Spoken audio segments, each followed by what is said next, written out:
Welcome to the continuing winemaker series of the Wine of the Month Club. You know, we had a little dry spell here in December, in November. We had a Christmas season. We had a great Christmas season. I hope all your cellars are doing well and are nice and stocked. And maybe we can get some action out of the Fogarty Wine Company here. We have Nathan Krandler, right?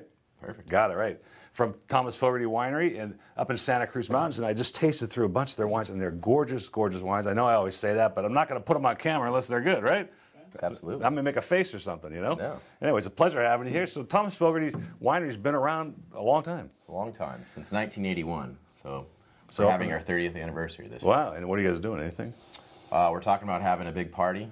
We're still in the planning stages. How about 50,000 Facebook fans? Think that you can handle that? Yeah, we're probably going to have a big dinner in the vineyard. I'm not sure we can handle 50,000. All right, well, we're restricted to our favorite 25. So Santa Cruz Mountains, though, the wineries up in the 80s must have been few and far between then. It was. You know, Dr. Fogarty, who started the winery, was a real pioneer. He was one of the first people to plant on the Skyline Ridge, you know, just south of San Francisco. And that gives us, what, offshore winds? Do we get, what's the microclimate? Yeah, you're only about 8 miles as the crow flies to the ocean. Really? At Wow. about 2,000 feet elevation. Wow. So pretty extreme, really thin soils. And so the varietals there, we're going to obviously taste some through, but do you have some varietals there that you're planting that you're not making yet, or you're experimenting with, or anything interesting? That... Well, we focus on Chardonnay and Pinot Noir. Yes. We've got a tiny little block of Nebbiolo. We'll see. I've only got 15 gallons Really, this year. Nebbiolo? Okay, that's interesting, though. So Yeah. a little Italian varietal. Yeah, we'll see. We're really excited about the possibility, that's pretty but cool. It's real small right now. Well, let's start with the Chardonnay. Now, we had two Chards that we tasted earlier. One was a really nice stainless steel fermentation Chard, but I only like to do 4 wines, so we don't take too long. So we went with the barrel-aged Chardonnay, which could have been, we could have called a state based on the quantity of grapes that came from this, that came from your own vineyards, or close to it anyway, yeah? Exactly. So all of this fruit, not all of it is from land that we own, but we essentially direct all the farming for all the grapes. And they're all nearby. This is all Santa Cruz Mountains, 2007. Look at the colors, gorgeous for an 07. Is this the current vintage now? It is. You know, the wines from the Santa Cruz Mountains, one of the things they base their reputation on is the ability to age. So. Right, yeah. Actually, this wine, even though you get that you get a little note, a little vanilla in the nose, but there's a lot of balance here. There's good acid that's going to carry this wine. Yeah, that's another hallmark of the wines is acidity. Taste. Love the balance. Got great viscosity in the middle. Lots of sort of green apple, pineapple flavors coming through. Yeah, that citrus fruit. A lot of California Chardonnay really tends to the tropical end. Right.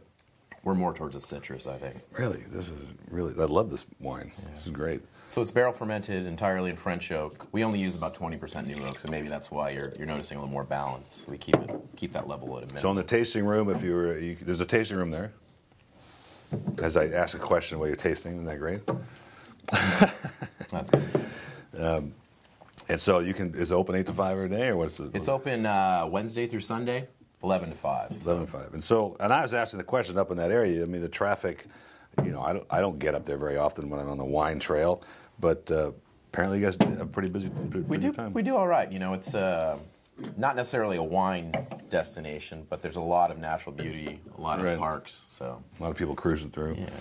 This is the 08 Pinot Noir. Now, you mentioned you make some vineyard designated Pinot Noirs, but this is your standard Pinot Noir. So this is kind of what they call our bread and butter wine. So this is the Pinot Noir that's easiest to find. You know, some of our vineyard designated wines are as small production as 1 barrel, so just like 24 cases, and that never leaves the taster. And I've never seen any of those. Wendy, sorry, you know. So, well, I like this wine, and I don't get a lot of that Santa Barbara sort of Central Coast Pinot Noir nose. I get a real sort of, not almost Burgundian, but a more depth out of this Pinot Noir nose than I do typical ones I get from that area. Yeah, it really speaks to the Santa Cruz Mountains again. You know, this idea that it's not all really super California fruited. It's reserved a little more. There's secondary flavors, earth, spice. The spice for sure. The depth is really good. Right after the mid palate, you just get all kinds of layers going on there, and the color's actually gorgeous. So this again at the tasting room. Yeah, yes. And you can find this wine, you know, maybe at some of your better restaurants, your better retail stores. Now in that area, do a lot of local restaurants support the local wineries? You see these? Yeah, that's our best market. Is it really? Palo Alto, you know, the Peninsula, right, San Francisco. That's really where we have a lot of support. I guess I'll have to take a trip or something. Anytime. Or You're always welcome. All right.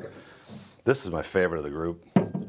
All the wines are great, but we were talking about this earlier. This is a Bordeaux blend. It's got all the Bordeaux grapes in it that you come to expect. It's got at least 4 of the 5, right? It does. And look at the color. It's sort of a new world Bordeaux as far as its character. But I thought the value, and which is what I do, right? I mean, that's my specialty. The value was extraordinary for about $16 at the winery. Yeah, you really hit the nail on the head. I mean, this is a wine that we designed to really sort of punch above its weight class, we like to say.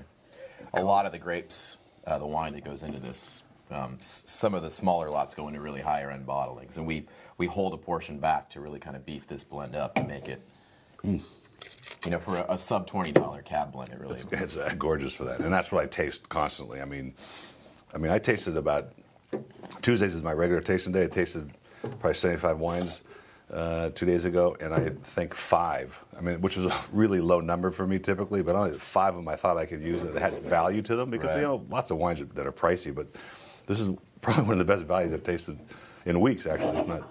Oh, thank you. Yeah. Well, we've been very proud of this wine. We've only been making it since '01, so it's still a little bit new for us, but we kind of think we're starting to hit our stride with it. It speaks of California, but it's still got that Bordeaux, you know, flavoring to it. Last but not least, just because it's got a slight amount of sugar in it, we're going to a white wine, which is, you know, we always want to taste dry to sweet if we can anyway, and white to red if we can. Around here, you know, we kind of throw some of those conventions out the door. Let me rinse with wine here.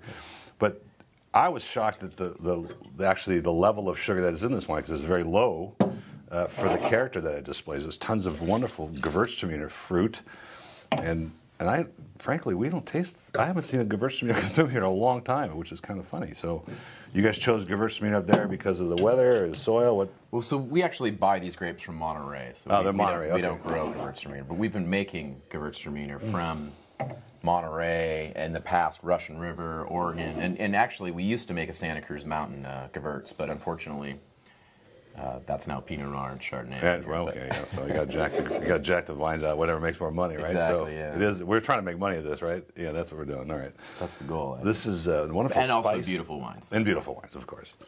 Gorgeous clove and yeah, it's all over the map, right? Mm. Cashew, lychee, like rose petal. Mm-hmm. And a nice balance, nice acid in the finish, actually. And you get that fruit impression, which you think is sugar, but it's not because it's only what 0.4% sugar. You said just under, yeah.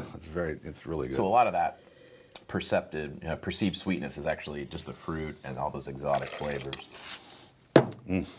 All stainless steel. You guys can go home now. I'll just finish this. It was a pleasure having you here, Nathan. Thank you so much for coming in. Cheers. Thank you for having us. And you guys get up towards the Santa Cruz Mountains, visit Thomas Fogarty Winery Wednesdays through Sundays. Yep, 11 to 5. Please come by. Cheers. FogartyWinery.com. FogartyWinery.com.